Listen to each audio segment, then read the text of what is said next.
3 કે 4 દિવસની એક પરિવારમાં 2 જણને જ કેશ ડોલ આપવામાં આવી. અઠવાડિયું સુધી મતલબ 6 તારીખો 7, 8, 9, 10, 11, 12 6-7 દિવસ એના પછી પણ 3 દિવસ મતલબ 15 તારીખ સુધી જીવન વ્યવસ્થા એકદમ સરળ નથી. મતલબ 8 થી 10 દિવસ સુધી લોકો હેરાન થયા, લોકો કામ ધંધા પર જઈ શક્યા નહીં. પણ સરકારે માત્ર 3 દિવસ કે 4 દિવસની કેશ ડોલ આપી. ઘર વખરીની અંદર પણ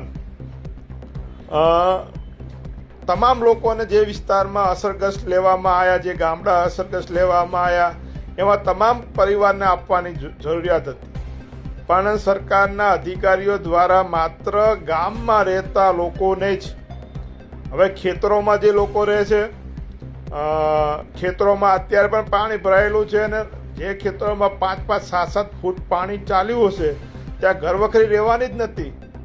પણ એક તો પાણી નીકળ્યા પછી 12 તારીખ પછી સર્વે કરવામાં આવ્યું અને એમાં પણ ગામમાં રહેતા લોકો સિવાય ખેતરોમાં સીમતળમાં રહેતા લોકોને પણ ઘરવખરી આપવામાં ના આવી.